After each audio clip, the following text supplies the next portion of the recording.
किसान भाइयों नमस्कार। आज हम आपको मटर की उन्नतशील प्रजाति और उन्नतशील खेती कैसे करें इसके बारे में जानकारी देंगे। किसान भाइयों, हरी मटर से अच्छी पैदावार के लिए ज़रूरी है उन्नतशील किस्मों का चयन किया जाए। ये बीज किसी विश्वसनीय संस्था से क्रय किया जाए, जैसे उद्यान एवं खाद्य प्रसंस्करण विभाग, कृषि विश्वविद्यालय। यहाँ के बीज शुद्ध एवं आनुवंशिक गुणों से परिपूर्ण होंगे। ऐसे बीज उच्च पैदावार की क्षमता रखते हैं। उन्नतशील बीजों की बुआई करने से फसल स्वास्थ्य एवं एकसारता के साथ उगती है। पौधों में कीट बीमारियों से लड़ने की क्षमता होती है, क्योंकि ये बीज शुद्ध और प्रमाणित होते हैं, जिससे अन्य प्रजातियों के बीज मिश्रण की संभावना नहीं होती है। इसलिए फसल की बढ़वार एकसार होती है। काफ़ी किसान भाई अगेती मटर की खेती करते हैं। अगेती मटर की सफल खेती के वैज्ञानिक जानकारी होना आवश्यक है। इस तरह यदि आप अगेती मटर की खेती करते हैं तो सोच से ज़्यादा मुनाफा कमा सकते हैं। जो किसान भाई अगेती मटर की खेती करते हैं यह करना चाहते हैं, जिन किसान भाइयों के खेत खाली हैं या खाली हो रहे हैं, तो पर्याप्त जानकारी के साथ एक नज़र बाज़ार पर रखनी चाहिए। खेतों पर सिंचाई के संसाधन की व्यवस्था पर्याप्त होना चाहिए, जिससे फसल की सिंचाई सही समय पर हो सके। फसल बुआई से पहले पलेवा करके बीज बोने से पर्याप्त अंकुरण होता है। मटर की फसल की बुआई के समय तापमान होना चाहिए। ज़्यादा गर्म मौसम में बीज सड़ने का डर रहता है। बुआई के बाद यदि आंशिक बरसात होती है तो भी फसल जमाव प्रतिशत बहुत कम यह तो नहीं होता है। अतः मौसम पर भी ध्यान रखने की ज़रूरत है। फसल बुआई से पहले मटर के लिए कौन कौन से पोषक तत्व फसल के लिए चाहिए, इनका समुचित प्रबंध कर लें। फास्फोरस सल्फर मटर के आवश्यक पोषक तत्वों में से एक है। इनको बेसल ड्रेसिंग में मृदा पोषकता के लिए ज़मीनों में ज़रूर देना चाहिए। यदि ऑर्गेनिक खादें उपलब्ध हों तो उनका समावेश ज़मीन में अवश्य करा दें। जड़ सड़न के लिए रूट गार्ड का इस्तेमाल करें और अच्छी तरह ज़मीन में जुताई के द्वारा ज़मीन भुरभुरी कर लें।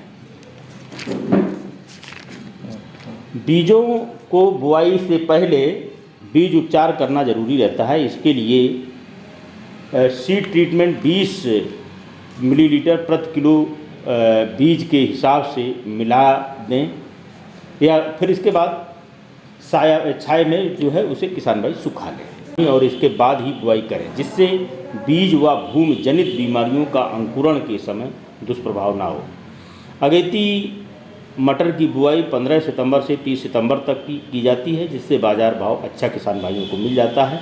लेकिन किसान भाई 15 से 25 अक्टूबर तक भी मटर की खेती कर सकते हैं। इसके लिए जो है किसान भाइयों कई प्रजातियां जो अच्छी प्रजातियां हैं उनमें से अर्किल अगेती हैं। इसकी फलियां जो है मोटी होती हैं।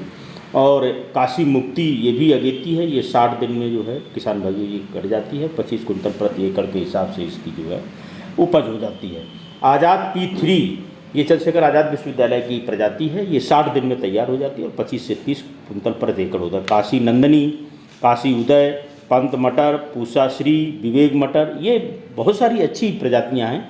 किसान भाई इनको ले करके और 70 से 75, जैसे विवेक मटर 8 है, ये 70 से 75 कुंटल पर हेक्टेयर होती है।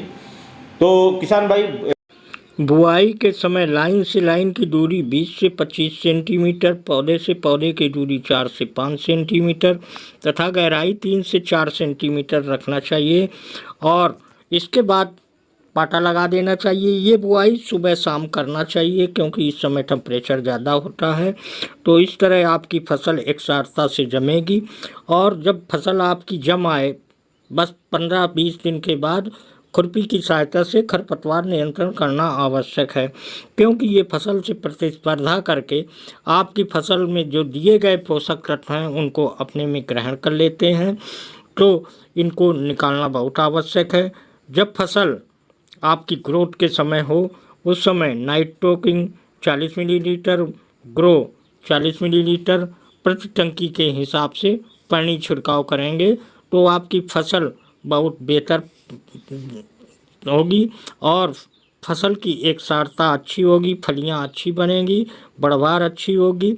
तो इस तरह किसान भाई अपनी खड़ी फसल पे ये ग्रोथ प्रमोटर का स्प्रेइंग करके आप अपनी फसल से अच्छी पैदावार लेंगे। जब फसल आपकी फल फूल की अवस्था पे हो उस समय ब्लूम 40 मिलीलीटर, नाइट्रोकिंग 40 मिलीलीटर और स्पेडाल 90-10 मिलीलीटर के हिसाब से फसल पे पानी छिड़काव कर देंगे तो आपकी फलियां जो हैं, फलियों की संख्या अधिक होगी, दाना हर फली में बहुत अच्छा आएगा और पैदावार अच्छी होगी, फसल में मिठास अच्छी होगी।